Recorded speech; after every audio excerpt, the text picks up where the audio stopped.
Vos papiers, s'il vous plaît. Les mots, froids comme l'acier, déchirèrent la quiétude du soir tandis que l'agent Stéphane Leroy s'avançait vers la portière du conducteur, la main déjà posée sur l'étui de son arme de service. L'insulte qui fusa ensuite, à peine audible, portait en elle le poids de 30 années de haine refoulée. La violence éclata sans préavis. La première balle lacéra l'épaule de Nicolas Dubois au moment où il se baissait pour récupérer le téléphone sécurisé de l'armée que Leroy venait de lancer sur le bitume. La deuxième détonation claqua alors que les menottes se refermaient sur ses poignets, le jetant à genoux dans une douleur fulgurante et humiliante qui lui vola son souffle et embua sa vue. À cet instant, Leroy lui-même ne réalisait pas que ces 2 tirs irréfléchis signeraient la fin de sa carrière, entacheraient l'honneur de sa famille et rouvriraient la plaie la plus profonde que Beaumont-sur-Loire avait passé des décennies à cacher. Sa vie, son avenir et sa liberté se sont désintégrés à l'instant où il a pressé la détente, bien qu'il n'en ait pas encore la moindre idée, dominant un homme blessé qu'il pensait incapable de toute riposte. Avant que nous ne continuions cette histoire, indiquez-moi d'où vous la suivez. Abonnez-vous à la chaîne et laissez un like pour que plus de personnes découvrent ce parcours.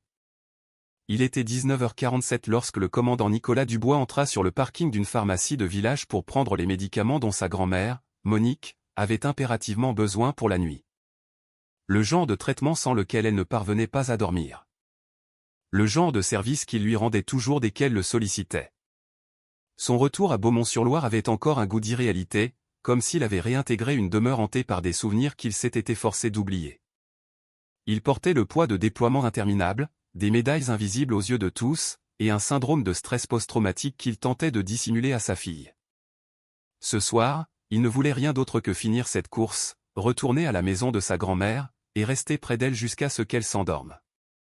Mais le roi l'avait suivi sur près de 3 rues, fixant son phare endommagé, s'inventant une menace inexistante, se convainquant que l'homme au volant n'avait rien à faire dans sa ville. Nicolas avait maintenu ses mains visibles dès l'instant où les gyrophares s'étaient allumés, et sa voix était restée posée. Je suis le commandant Nicolas Dubois, de l'armée française. Le roi fit fi de ces mots. Pour lui, l'insigne sur sa poitrine n'était pas un symbole d'ordre, mais de pouvoir. Il passa le bras par la vitre baissée, arracha le téléphone sécurisé de l'armée des mains de Nicolas, et le jeta au sol avec un rictus méprisant.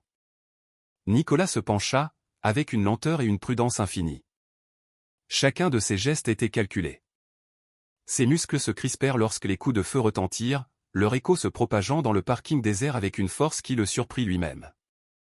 Il ressentit d'abord la morsure brûlante de la balle dans son épaule, puis la douleur écrasante dans sa cuisse, alors que les menottes d'acier se verrouillaient déjà sur ses poignets. Le sang tacha rapidement son vieux maillot de l'école d'agriculture de Grignon, un maillot que son père avait porté, et qu'il conservait pour les jours difficiles, les jours où il avait besoin de s'ancrer à quelque chose de plus résistant que la souffrance. Sur le sol, tout près, le téléphone sécurisé de l'armée émit une unique vibration, discrète, invisible, déclenchant un protocole classifié dont aucun habitant de Beaumont-sur-Loire n'avait la moindre connaissance. Le protocole Phénix. Une cascade d'alertes se propagea sur des réseaux chiffrés, activant des serveurs et des capteurs à travers 3 régions. En quelques secondes, un voyant rouge s'alluma au centre de veille de Ballard. Le lieutenant-colonel Valéry Lefebvre se pencha, le regard intense, tandis que les signes vitaux de Nicolas, sa position, et les premières images granuleuses d'une caméra piéton s'affichaient sur son moniteur. D'une voix ferme et aiguisée par l'urgence, elle lança dans l'interphone « Militaire à terre, en métropole. Commandant Nicolas Dubois. » Ces paroles firent l'effet d'une onde de choc dans la salle. Des généraux se levèrent d'un bond. Des analystes poussèrent leurs fauteuils. Une carte détaillée de la campagne normande s'afficha sur l'écran mural, le pouls affaibli de Nicolas clignotant dans un coin. En l'espace de quelques minutes, un appel sécurisé fut passé à la seule personne détenant l'autorité pour lancer l'opération que Beaumont-sur-Loire n'aurait jamais pu concevoir. La générale Monique Lambert écouta en silence. Elle avait connu la guerre, les deuils, et toutes les formes d'injustice. Elle avait vu tomber des soldats sous ses ordres, elle avait honoré leur nom, et porté le fardeau de leurs histoires sans jamais en laisser paraître le poids. Mais en entendant le nom de Nicolas, elle sut que cette fois, ce serait différent. Son interlocuteur décrivit 2 tirs, un homme perdant son sang, un agent local avec l'arme à la main, un système défaillant avant toute possibilité d'intervention. Monique Lambert conclut la communication avec 3 mots qui tombèrent comme un verdict sur le plancher des opérations, décollage immédiat. Maintenant. Elle savait ce que Beaumont-sur-Loire avait commis. Elle savait ce que ce village dissimulait. Et elle savait que cette nuit, la vérité ne resterait pas ensevelie sous les pavés de la grande rue. Le roi toisait Nicolas, le visage déformé par le mépris. Inconscient du fait que le monde était déjà en train de se liguer contre lui, il pestait à voix basse, faisant les 100 pas, secoué de tremblements, partagé entre la fierté de son acte et la peur de ses conséquences. Il était convaincu que la ville le couvrirait. Il était persuadé que son insigne le mettrait à l'abri. Il était certain que personne d'important ne s'intéresserait jamais à cette affaire. Mais il est des moments où l'orgueil aveugle un homme au point qu'il se précipite de son plein gré vers sa propre destruction. Pour le roi, ce moment était arrivé. Chaque choix fait dans les 10 dernières minutes allait le hanter jusqu'à la fin de ses jours. 9 minutes après les tirs, l'alerte militaire atteignit le commandement régional. 4 minutes plus tard, la piste de la base militaire de Draguignan était prête pour un décollage d'urgence. Des pilotes coururent vers leurs appareils, pendant que les mécaniciens sécurisaient l'équipement, fermaient les portes et procédaient aux ultimes vérifications. Des soldats bouclaient leur harnais, échangeant des ordres brefs et précis. Chaque seconde était cruciale, car le rythme cardiaque de Nicolas déclinait dangereusement. Le manifeste de vol fut validé. Les rotors se mirent à tourner. Un nuage de poussière s'éleva du tarmac. 19 minutes après l'alerte, 2 hélicoptères Cougar s'arrachèrent au sol dans la nuit, leur moteur emplissant l'obscurité d'un vrombissement si puissant qu'il fit vibrer les fenêtres de toute la base. Beaumont-sur-Loire ignorait encore ceux qui se dirigeaient vers elle. Nicolas gisait contre le rebord du trottoir, son sang s'écoulant, sa respiration erratique, sa vision de plus en plus trouble. Pourtant, malgré la douleur qui l'assaillait, il perçut à nouveau la légère vibration de son téléphone. Une pulsation familière, un signal qu'il avait appris à reconnaître. Les secours arrivaient. De vrais secours. Des secours qui ne dépendaient ni des arrangements politiques locaux, ni des promesses faites à demi-mot. Des secours qui répondaient à un serment plus élevé. Lorsque les Cougars survolèrent les premiers arbres aux abords de la ville, Nicolas flottait entre conscience et inconscience. Mais il se souviendrait de ce bruit. Ce grondement sourd et montant des pales fendant la nuit normande. Un bruit que le roi n'oublierait jamais. Un bruit qui annonçait le début de la fin pour tous les hommes corrompus qui avaient tenu Beaumont-sur-Loire sous leur coupe pendant 3 décennies. Pierre Moreau avait toujours pensé que l'on pouvait enterrer le passé. Il était convaincu que les souvenirs s'effaçaient, que la vérité devenait aphone, qu'un garçon de 14 ans terrifié grandirait pour devenir un homme qui ne se rappellerait plus comment le corps de son père s'était effondré sur le pavé en 1994. Mais la mémoire persiste là où la douleur a pris racine. Et cette nuit-là, alors que 2 hélicoptères Cougar fonçaient vers Beaumont-sur-Loire, les fantômes de cette année maudite ressurgirent avec une force qu'ils ne pouvaient plus contenir. Nicolas Dubois n'était qu'un enfant à l'époque, aux côtés de son père, Marc Dubois, lors d'un contrôle de routine qui n'aurait jamais dû dégénérer. Il se souvenait de Pierre aboyant des ordres conçus pour instiller la peur, et de son père, les mains en l'air, calme et digne. Marc avait dit une simple phrase, « Mon fils est avec moi. S'il vous plaît, faites attention. » Pierre avait répondu par une balle. L'enquête interne avait conclu à un acte justifié en moins de 48 heures. Nicolas avait emporté cette image avec lui dans sa vie d'adulte, une blessure à vif qui avait forgé l'homme et le soldat qu'il était devenu, et qui peuplait les cauchemars de chacun de ses déploiements. Il avait appris à pister des insurgés en montagne, à faire parler des hommes dont le mensonge était le métier, à décrypter le silence comme s'il était un langage. Mais il ne pouvait échapper au souvenir de la main de son père abandonnant la sienne, alors que la vie le quittait sur une route de France. Ce seul instant avait creusé en lui un abîme qu'aucune médaille, aucune promotion, aucune victoire militaire ne pourrait jamais combler. Dans le présent, alors que les Cougars amorçaient leur descente, le son de leur rotor fit vibrer jusqu'aux os les habitants de la grande rue. La poussière s'envola des pavés, les passants reculèrent, se protégeant les yeux du souffle puissant qui balayait les façades des commerces. Nicolas était allongé sur une civière près de l'ambulance, oscillant entre le monde des vivants et celui des ombres. Son esprit était prisonnier, quelque part entre le souvenir de 1994 et la douleur de sa nouvelle blessure. Sa respiration était faible, ses mains glacées, mais il s'obligea à ouvrir les yeux lorsqu'il entendit le rugissement des moteurs au-dessus de lui. Il connaissait ce son. Il s'était entraîné à bord de ces machines. Il les avait vus évacuer des soldats blessés du champ de bataille. Cette nuit, le soldat blessé, c'était lui. Une vague de honte le submergea. Un vieil instinct lui soufflait qu'il devait être celui qui protège, et non celui qui est protégé. Mais la honte fut remplacée par un sentiment plus stable lorsque l'ombre de l'hélicoptère le recouvrit. Une autorité supérieure avait répondu à l'appel. Une autorité qui n'allait pas laisser Beaumont-sur-Loire enterrer un autre Dubois. La générale Monique Lambert descendit de l'hélicoptère avec une assurance qui montrait à tous qu'elle avait commandé dans des zones bien plus dangereuses que cette petite rue de province. Son visage était dénué de toute expression de surprise, affichant seulement la colère froide et maîtrisée d'un chef qui venait de voir l'un de ses hommes abattu et abandonné sur un trottoir. Ses bottes martelèrent le sol avec détermination. Son regard acéré se posa sur le roi, qui se tenait près de sa voiture de patrouille, les mains dans une position ambiguë, entre soumission et défi. Elle marcha droit vers lui, sa voix posée mais sans appel. « Vous venez d'abattre un de mes hommes. » Les mains sur la tête. Le roi marqua un temps d'hésitation. Il ne saisissait pas pleinement qui était cette femme. Il comprenait seulement que cette inconnue, une femme noire en grand uniforme de général, s'adressait à lui comme si son statut ne valait rien. Une lueur de panique traversa son regard. Il pivota sur ses pieds. Et commit l'erreur qui scella son sort. Il prit la fuite. Les hommes des forces spéciales intervinrent avant que quiconque ait le temps de réagir. Un chien d'intervention militaire fusa, couvrant la distance en un éclair. Le roi ne fit pas 20 mètres avant que l'animal ne le plaque au sol, ses crocs se refermant sur son bras, lui arrachant sa dernière parcelle d'autorité. Il poussa un cri. Un cri qui se mua en halètement court et désordonné tandis que les opérateurs le maîtrisaient, le retournaient sur le ventre et lui passaient des liens bien plus robustes que ceux qu'il avait utilisés sur Nicolas. Monique Lambert observa la scène sans sourciller. Elle voyait l'homme qui s'était cru au-dessus des lois. Elle voyait la marque de l'arrogance sur son visage, et elle y voyait la confirmation de ce qu'elle avait su dès le premier appel. Beaumont-sur-Loire était devenu un lieu où l'uniforme qu'elle servait avait moins de valeur qu'un mensonge proféré par un agent corrompu. Nicolas luttait pour rester conscient, pour comprendre ce qui se déroulait autour de lui.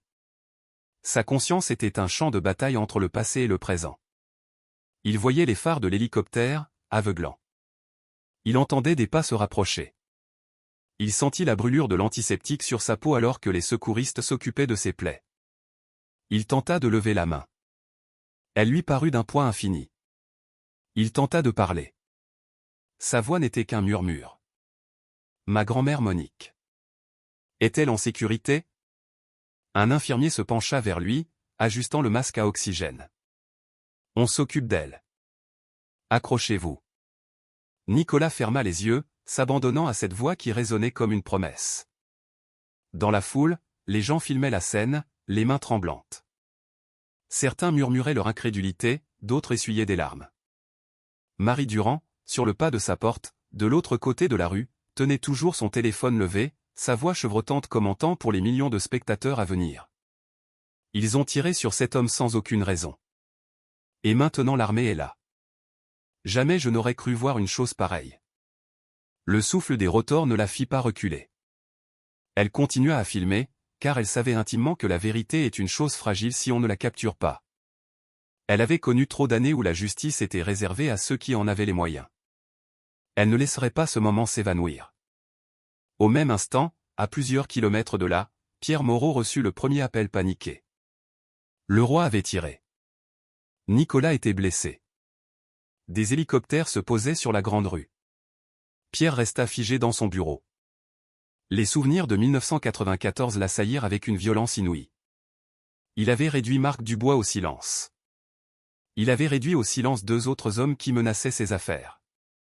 Il avait fait disparaître des preuves, étouffer des plaintes, et ignorer les rumeurs pendant 30 ans.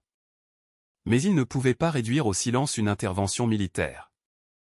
Il ne pouvait pas réduire au silence un protocole dont il ignorait jusqu'à l'existence. Et il ne pouvait pas réduire au silence une générale au visage d'acier qui se tenait au milieu de sa rue. Pour la première fois depuis des décennies, la peur s'insinua en lui. Il comprit que le passé qu'il croyait avoir scellé à jamais était en train de refaire surface. Alors que Nicolas était hissé à bord de l'hélicoptère, les médecins s'activaient, appliquant des compresses, posant une perfusion, surveillant son cœur. Le vrombissement des rotors le traversait tout entier. Sa vision s'assombrit de nouveau. Mais juste avant de perdre complètement connaissance, il entendit une dernière chose. La voix de la générale, calme, puissante, inflexible. Ramenez-le à la maison. sa part est faite. Ces mots furent comme un baume, une main bienveillante posée sur son épaule. Puis le monde disparut, tandis que l'hélicoptère s'élevait, l'emportant loin de ce lieu qu'il avait brisé une fois enfant, et failli le briser une seconde fois, adulte. Derrière eux, Beaumont-sur-Loire tremblait dans la nuit, consciente qu'un processus irréversible venait de s'enclencher. La vérité était de retour. Les fantômes étaient réveillés. Et la bataille commencée en 1994 n'appartenait plus seulement à Nicolas. Elle était désormais l'affaire de la nation tout entière. Marie Durand résidait rue Érable depuis 40 ans, assez longtemps pour distinguer un bruit anodin d'un bruit annonciateur de malheur. Lorsqu'elle entendit les coups de feu cette nuit-là, elle n'eut pas la moindre hésitation. Elle sortit sur son perron avec l'aplomb d'une femme qui avait connu les années de l'inégalité institutionnelle, 30 ans d'intimidation sournoise, et une vie entière de promesses de justice bafouées. Son défunt mari disait toujours d'elle qu'elle avait plus de courage dans son petit corps que bien des hommes dans toute leur existence. En levant son iPhone pour filmer le chaos qui se jouait de l'autre côté de la rue, elle sentit ce courage l'envahir à nouveau. Sa caméra enregistra tout. Le roi se tenant au-dessus de Nicolas blessé. La flaque de sang qui s'étendait sur le sol. L'arrivée des cougars. La descente de la générale Monique Lambert et de son équipe. Et le son de la voix de Marie elle-même, tremblante. Non de peur, mais de vérité. Ils ont abattu cet homme pour rien, dit-elle sans cesser de filmer. Ils s'imaginent que personne ne voit, mais ce soir, nous voyons. Elle mit la vidéo en ligne à 20h15, dans le seul but de préserver la vérité, sans se douter des conséquences. En moins d'une heure, la vidéo avait fait le tour de la France. À minuit, elle comptabilisait 22 millions de vues. Les gens la partageaient avec la même urgence que Marie avait ressentie. Ils voyaient le roi agresser Nicolas. Ils voyaient les tirs. Ils voyaient l'armée arriver. Et ils comprenaient que Beaumont-sur-Loire était devenu l'épicentre d'une tempête que nul ne pourrait arrêter. À mesure que la vidéo devenait virale, les gendarmes de Beaumont-sur-Loire cédèrent à la panique. Ils passèrent devant la maison de Marie, tous feux éteints, espérant la voir sortir pour pouvoir l'intimider, comme ils l'avaient fait avec tant d'autres. Lorsque deux agents finirent par s'approcher de son perron et lui ordonnèrent de leur remettre son téléphone, avant de mettre le feu à toute la ville, elle le serra plus fort contre elle et les fixa droit dans les yeux. Sa voix était posée, mesurée, définitive. Je me suis tue pendant les années de l'inégalité institutionnelle. C'est terminé. Ils reculèrent, décontenancés, ébranlés par la force de son ton. On ne menace pas une femme qui a vécu assez longtemps pour ne plus avoir peur d'hommes comme eux. Elle leur tourna le dos, referma sa porte et la verrouilla avec la sérénité de celle qui a choisi son camp. Au même moment, Nicolas était transporté par les airs vers la base militaire de Draguignan, sanglé sur une civière à l'intérieur du cougar, tandis que les médecins luttaient pour le garder conscient. Ses yeux s'ouvraient par intermittence, chaque clignement une victoire douloureuse. Son pouls faiblissait à chaque kilomètre parcouru. Le sang continuait de traverser les bandages qui entouraient son épaule et sa cuisse. Il entendait des voix indistinctes égrener des chiffres. Il sentait la pression d'une main sur sa blessure. L'odeur de l'antiseptique emplissait l'habitacle. Mais au milieu de ce tumulte sensoriel, un instinct dominait tous les autres. Il devait savoir si sa grand-mère Monique était en sécurité. Sa voix se brisa lorsqu'il murmura à travers le masque à oxygène, « Ma grand-mère Monique. Est-elle en sécurité ?» Un médecin se pencha vers lui, ajusta le masque et répondit avec une douce assurance, « Nous veillerons sur elle. Tâchez de rester avec nous. » Nicolas esquissa un hochement de tête et replongea dans le brouillard grisâtre entre conscience et mémoire, où se mêlaient des éclats du visage de son père, le rire de sa fille, et l'ombre persistante de 1994 qui lui refusait tout repos. De retour à Beaumont-sur-Loire, le lieutenant Léo Garnier était assis seul dans un bureau de la gendarmerie. La lueur bleutée de l'écran se reflétait sur son visage, trahissant la peur qu'il avait tenté de contenir pendant des années. Il était entré dans la gendarmerie à 24 ans, avec l'espoir de faire le bien, d'aider les gens, de suivre une autre voie que celle de ses aînés. Mais la réalité l'avait vite rattrapé. Des scellés qui disparaissaient, des enveloppes qui changeaient de main, des registres de patrouilles falsifiés, des plaintes qui finissaient à la broyeuse avant l'aube. Et au centre de tout ça, Pierre Moreau, souriant avec l'assurance de celui qui se croit au-dessus de tout soupçon. Au début, Léo n'avait rien dit. Puis de petites choses avaient commencé à le ronger. Un adolescent passé à tabac sans raison. Une femme placée en garde à vue pour avoir posé trop de questions. Un homme qui s'était volatilisé après son arrestation. Léo s'était promis de ne fermer les yeux qu'une seule fois, mais cette fois-là en avait appelé une autre, puis une autre, jusqu'au silence. Le silence s'était mué en culpabilité. Et la culpabilité était devenue intolérable la nuit où Nicolas avait été abattu. En fixant les dossiers sur le serveur de la brigade, il sut que c'était sa dernière chance de faire ce qui était juste. Il inséra une clé USB, navigua jusqu'à des fichiers chiffrés auxquels Moreau pensait être le seul à avoir accès, et copia l'intégralité des données sans la moindre hésitation. Des enregistrements audio, des archives de caméras piétons, des tableurs détaillant le trafic de drogue, des ordres de mutation incompréhensibles, des notes internes signées de simples initiales. Il tomba sur un document qui lui fit froid dans le dos. 800 kg de cocaïne déclarée perdue décelée chaque année, depuis 17 ans. Le tout était méticuleusement consigné dans un registre privé, stocké dans un dossier au nom anodin, don de Noël. Il s'adossa à son siège, le souffle court. Il se doutait de la corruption, mais il n'en avait jamais imaginé l'ampleur. Il retira la clé USB, la glissa dans la poche de sa veste, conscient d'avoir franchi un point de non-retour. La nuit avançant, la vidéo de Marie continuait sa course folle. Les chaînes d'information nationales la diffusaient en boucle, analysant chaque seconde. Des personnalités religieuses prenaient la parole dans des directs improvisés. Des militaires publiaient des messages de soutien à Nicolas. Des parents expliquaient à leurs enfants qu'ils étaient en train d'assister à un tournant de l'histoire. Pour la première fois dans le passé long et tourmenté de Beaumont-sur-Loire, la vérité se propageait plus vite que l'intimidation. Les mensonges s'effondraient face aux 22 millions de témoins qui avaient vu un commandant noir de l'armée, de retour pour prendre soin de sa grand-mère, se faire abattre alors qu'il avait les mains en l'air. Alors qu'il s'était identifié, et qu'il avait obéi à tous les ordres. Nicolas reprit conscience un bref instant à l'approche de la base militaire de Draguignan. Il sentit le poids de la Minerve autour de son cou. Il vit des lumières crues au-dessus de lui. Ses doigts eurent un soubresaut. Il entendit quelqu'un dire « On se pose ». Il voulut parler. Il voulut redemander des nouvelles de sa grand-mère. Mais aucun son ne sortit. Une fatigue immense, écrasante, s'abattit sur lui. La fatigue de toutes ces années passées à servir un pays qui lui avait toujours demandé plus qu'il ne lui avait jamais donné en retour. Il ferma les yeux, s'en remettant à ceux qui l'entouraient pour le porter jusqu'au bout. À Beaumont-sur-Loire. Léo quitta la gendarmerie, la clé USB dans sa poche, sachant qu'en traversant ce parking, il cessait d'être un gendarme de cette brigade. Il était désormais un témoin, un lanceur d'alerte, un homme qui avait choisi la vérité au détriment de sa sécurité. Marie, dans sa maison, regardait sa vidéo conquérir le monde. Le roi, menotté, le bras ensanglanté par la morsure du chien, commençait à ressentir les premières affres de la peur. Et Pierre Moreau, seul dans son bureau, fixait son téléphone, attendant dans le silence des nouvelles dont il connaissait déjà l'issue fatale. Nicolas Dubois n'aurait pas dû pouvoir tenir debout.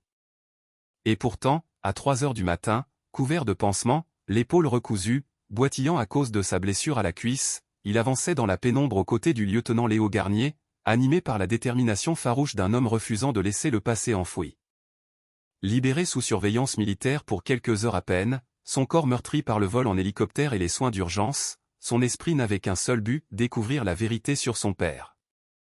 Léo le guida vers l'ancien entrepôt des scellés, à la périphérie de Beaumont-sur-Loire, un lieu condamné depuis des décennies, que tout le monde évitait, et où, selon la version officielle, il ne restait plus rien d'important. Léo tenait un pied de biche, sa voix basse et nerveuse. Si Moreau a conservé quelque chose, c'est ici. Nicolas acquiesça, le regard déterminé. Toute sa vie d'adulte, il avait vécu avec une question lancinante. Cette nuit, il aurait la réponse. La porte céda dans un grincement qui sonna comme un gémissement du passé. L'air à l'intérieur était glacial, confiné, chargé de poussière et du poids de crimes oubliés. Des étagères métalliques couraient le long des murs, croulant sous des cartons aux numéros de série obsolètes. Des étiquettes de scellés pendaient, jaunies, les dossiers qu'elles contenaient recroquevillés par l'humidité. Nicolas se déplaçait dans les allées d'un pas précautionneux, maîtrisant sa respiration, son regard perçant malgré la douleur. Un vague souvenir lui revint. L'odeur de cet endroit, ce silence, l'écho des pas. Il était venu ici une fois, enfant, amené par sa mère venue réclamer des réponses sur la mort de son père. On lui avait répondu que le dossier était introuvable. Qu'il n'y avait rien à voir. Qu'elle devait partir et ne plus jamais revenir. Il se rappelait les larmes de sa mère dans la voiture, son visage enfoui dans ses mains, sa voix tremblante lui murmurant qu'elle était désolée.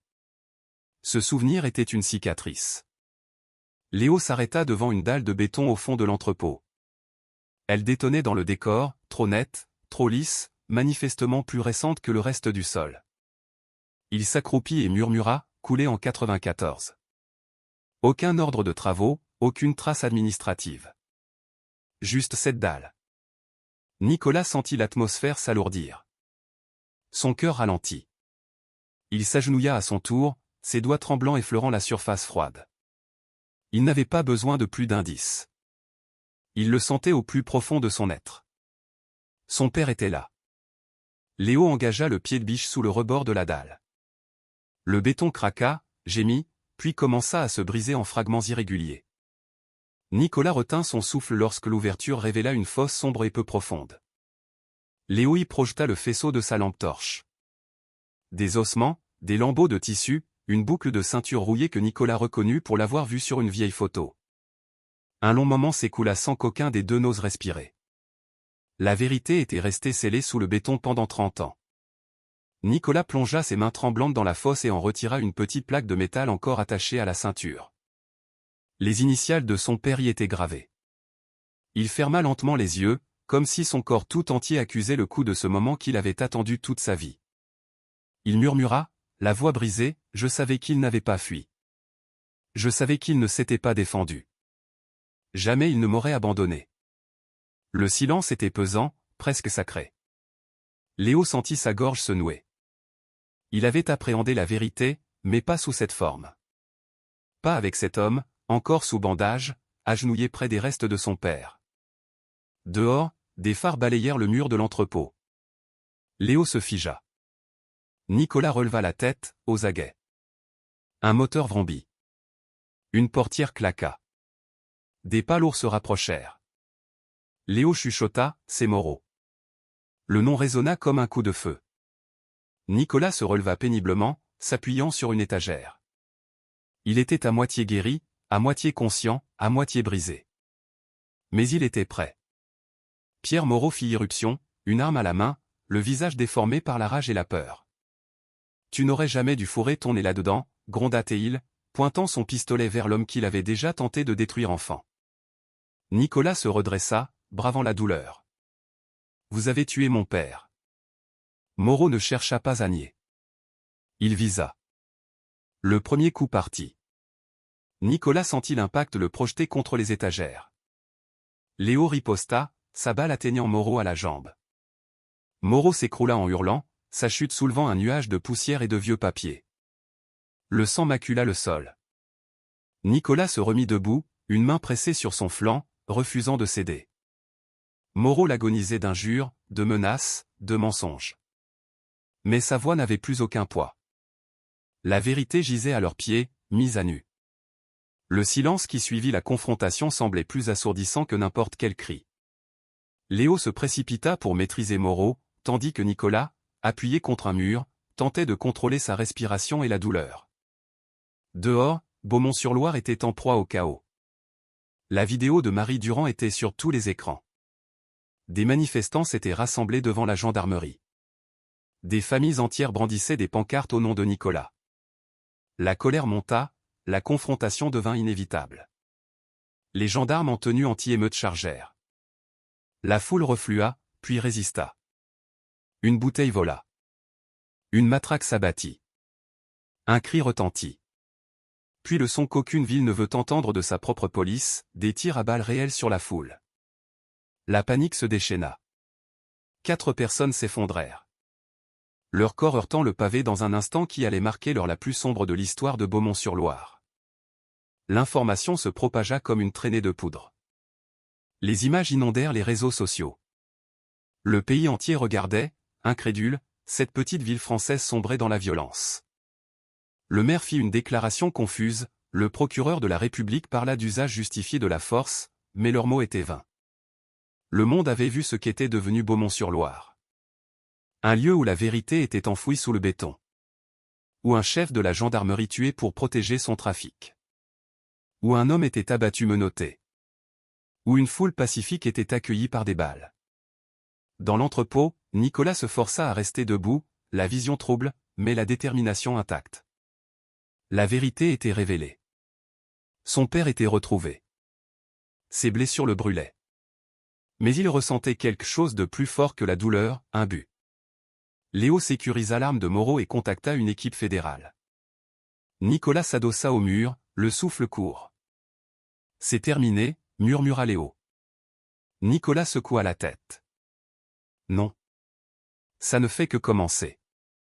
À travers le pays, la vidéo de Marie continuait de se partager, rejointe maintenant par les images des émeutes, des tirs, du chaos.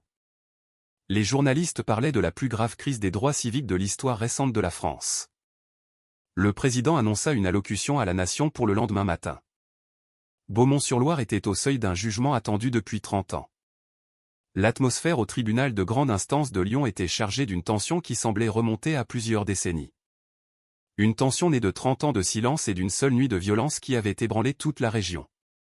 Lorsque Nicolas Dubois fit son entrée dans la salle d'audience, en fauteuil roulant, son uniforme impeccable dissimulant ses bandages, un frisson parcourut l'assemblée.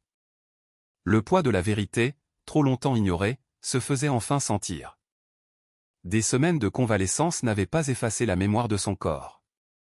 Chaque mouvement lui rappelait les balles qu'il avait transpercées sur la grande rue, et la blessure plus ancienne, celle de la perte de son père.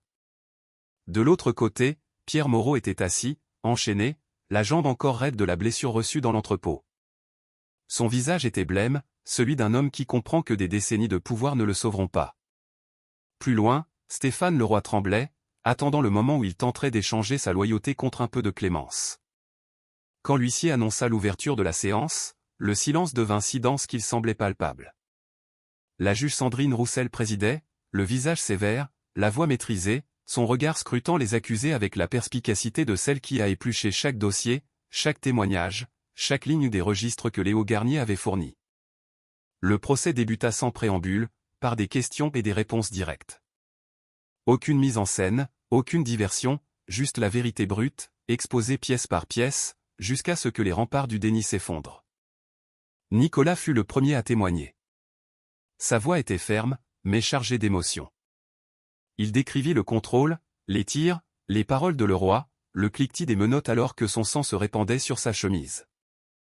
Puis, maîtrisant son souffle, il parla de cette nuit de 1994, où il avait vu son père lever les mains et s'effondrer quand même.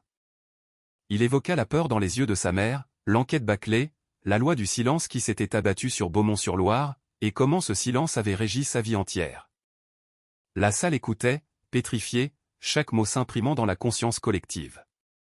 Lorsque Nicolas eut terminé, Leroy baissa la tête, se tordant les mains, se préparant à l'épreuve.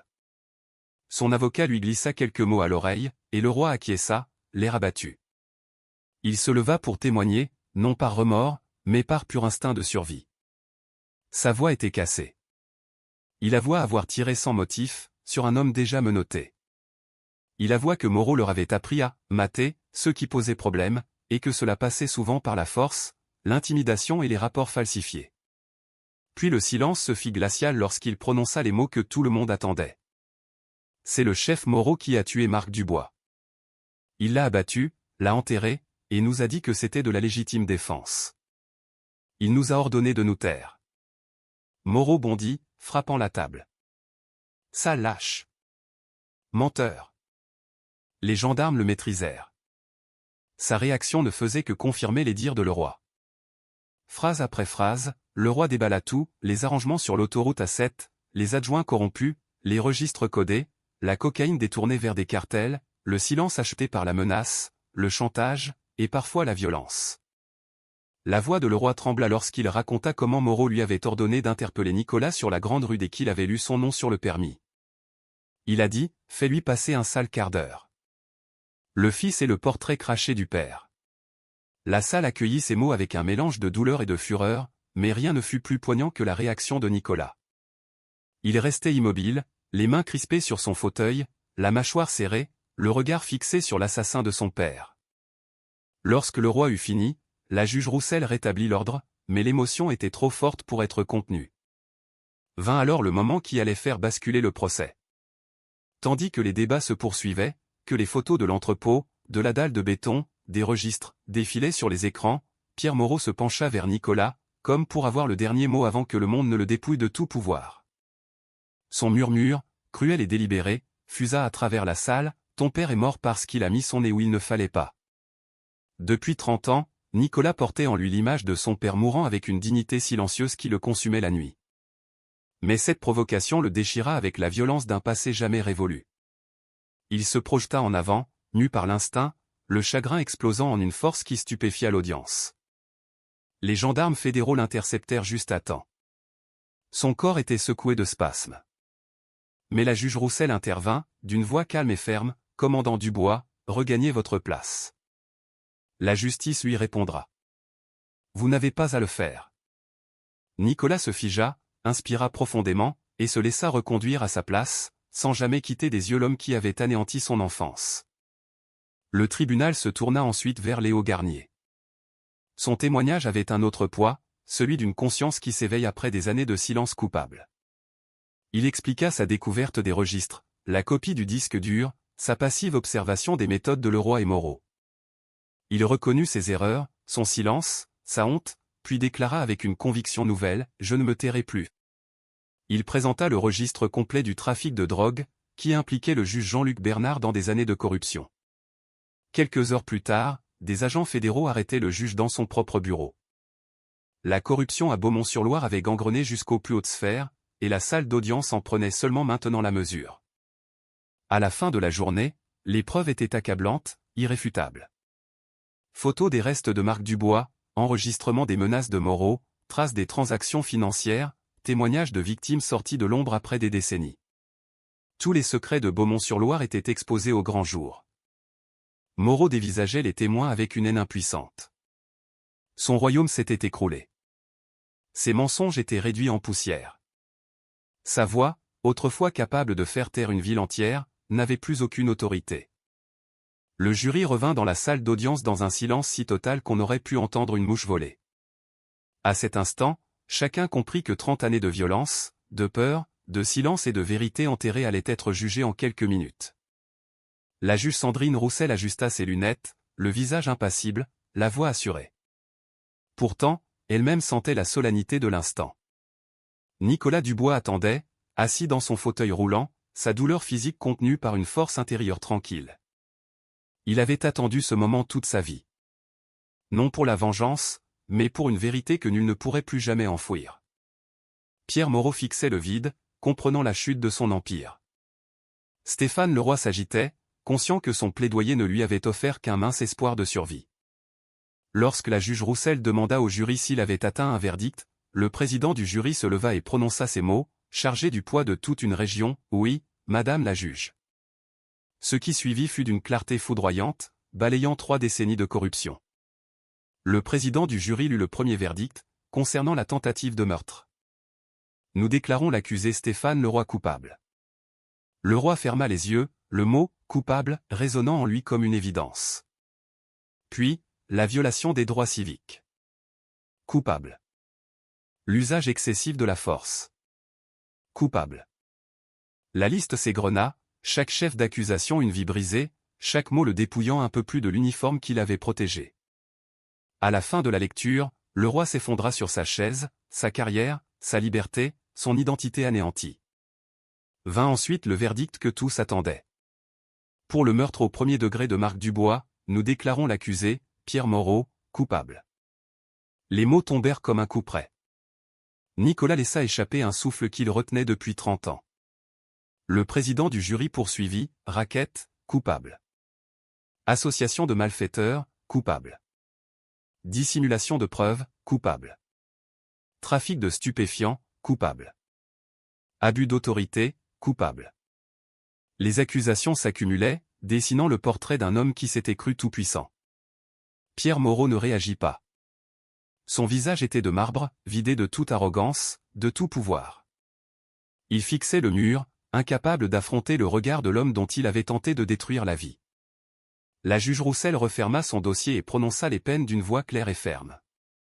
Leroy, 35 ans de réclusion, sans possibilité de libération conditionnelle. Moreau, réclusion criminelle à perpétuité, incompressible, à purger en quartier de haute sécurité. La salle resta silencieuse, absorbant l'idée que la justice, enfin, avait parlé. Mais les répercussions de ce verdict dépassèrent largement les murs du tribunal. À son arrivée à la prison de Fleury-Mérogis, la réputation de Leroy le précéda. Ancien militaire, ancien gendarme, coupable d'avoir tiré sur un commandant noir de l'armée menottée. La tension monta rapidement. Quelques semaines plus tard, elle explosa. 19 coups de couteau lors d'une rixe dans les douches. Il survécut, mais resta paralysé à vie, confiné dans un lit médicalisé. L'homme qui paradait dans les rues de Beaumont-sur-Loire était désormais un corps inerte, dépendant des autres, vivant dans la peur, et confronté aux conséquences de sa propre brutalité.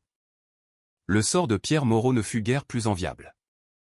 9 jours après sa condamnation, on le retrouva dans sa cellule d'isolement, pendu avec son drap. L'acte final d'un homme préférant la fuite à la responsabilité. Sa lettre d'adieu, pleine de rage et d'amertume, ne contenait qu'une phrase : « J'ai protégé cette ville. La ville m'a tué. » La nation l'a lu avec stupeur. Beaumont-sur-Loire avec un mélange de soulagement et de tristesse, consciente que si justice était faite pour Marc Dubois, les cicatrices resteraient.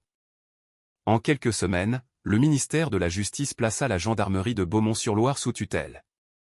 Des audits révélèrent 25 ans de preuves manquantes, de procès-verbaux falsifiés, de pots de vin maquillés en dons, un système de peur et de silence.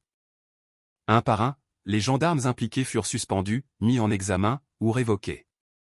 Certains collaborèrent, d'autres prirent la fuite, d'autres encore démissionnèrent en silence. Mais tous durent faire face à la réalité, la brigade qu'ils croyaient invincible avait implosé. Sous la pression nationale, l'État ordonna la dissolution complète de la gendarmerie de Beaumont-sur-Loire. Insigne rendu, véhicule saisi, bureau vidé, plainte rouverte. Une nouvelle brigade fut constituée, avec des gendarmes recrutés dans toute la France, sélectionnés selon des critères stricts pour éviter que la corruption ne reprenne racine. Pour la première fois de son histoire, Beaumont-sur-Loire allait reconstruire ses forces de l'ordre sur des bases saines. Pendant ce temps, Nicolas poursuivait sa convalescence dans un hôpital militaire, entouré de chirurgiens, de thérapeutes, et de supérieurs qui comprenaient ses blessures, physiques comme psychologiques. Ses nuits étaient hantées par les souvenirs, les tirs, la poussière du Sahel, la dalle de béton sous laquelle reposait son père, le cliquetis des menottes. Mais au fil des semaines, il ressentit aussi un apaisement nouveau.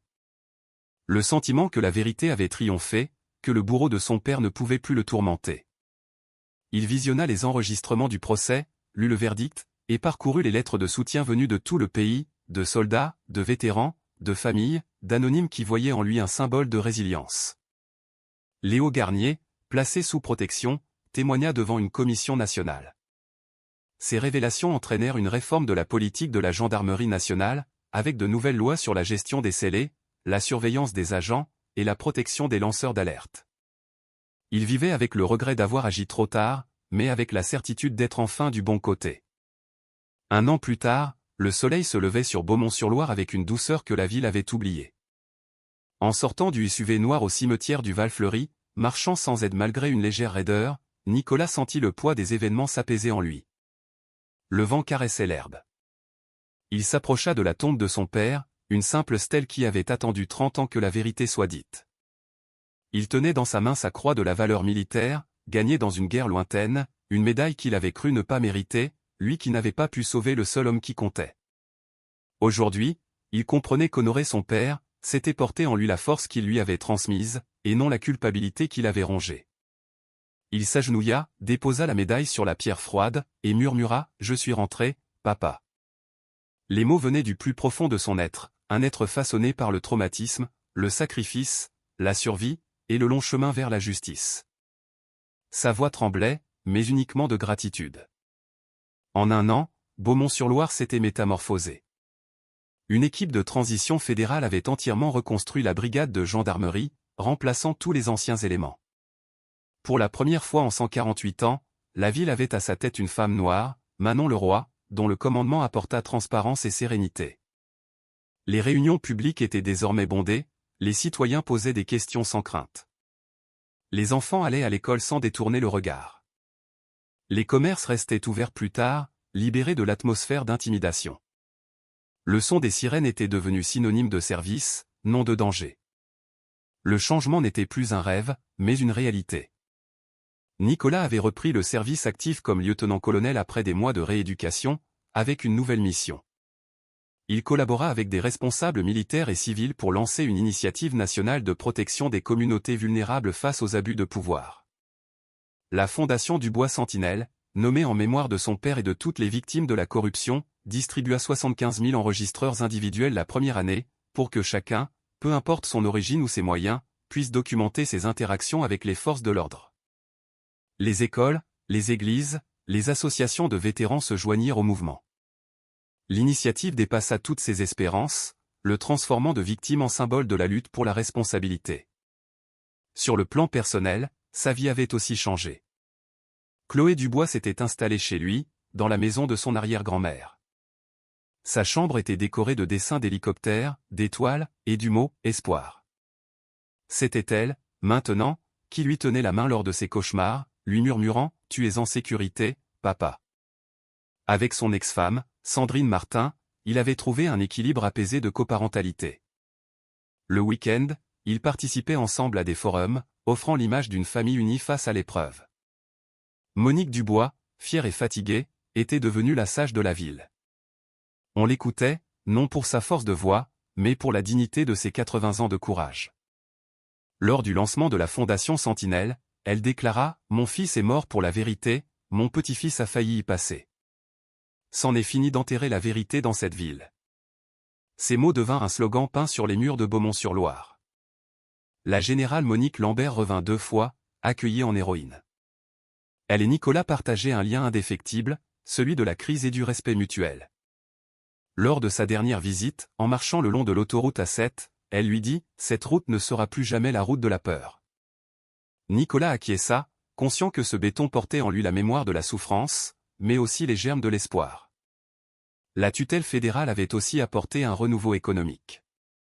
Des subventions pour les écoles, de nouveaux commerces sur la grande rue. Un mémorial aux victimes de violences policières fut érigé au centre-ville, avec le nom de Marc Dubois en tête de liste. Chaque jour, des fleurs y étaient déposées, des mots d'excuse pour le silence passé, des lettres d'espoir pour l'avenir. Un lieu de recueillement, rappelant que le deuil, lorsqu'il est honoré, peut guider une communauté vers le meilleur. En quittant le cimetière ce matin-là, Nicolas aperçut un petit groupe devant le centre communautaire. Des enfants tenaient des enregistreurs, écoutant un bénévole. Un garçon d'une dizaine d'années s'approcha de lui, timide, les yeux pleins d'admiration. « Monsieur, dit-il, est-ce que je dois encore avoir peur ?» Nicolas le regarda longuement, se souvenant de sa propre peur d'enfant. De ses nuits d'insomnie, de ses décennies à fuir une vérité que sa ville refusait d'affronter. Il posa une main sur l'épaule du garçon et répondit, la voix pleine d'espoir, « Tu n'as pas à avoir peur. Tu as juste le droit de vivre. » Le garçon hocha la tête, serrant son petit appareil comme un bouclier. Nicolas le regarda rejoindre les autres. C'était la fin d'un chapitre, écrit non dans le triomphe, mais dans une douce rédemption. Il se tourna vers le soleil, laissant sa chaleur apaiser son visage et le poids de sa mémoire. Merci de votre écoute. Si cette histoire vous a ému, n'hésitez pas à aimer, partager et vous abonner. Votre soutien est précieux pour que ces récits soient entendus.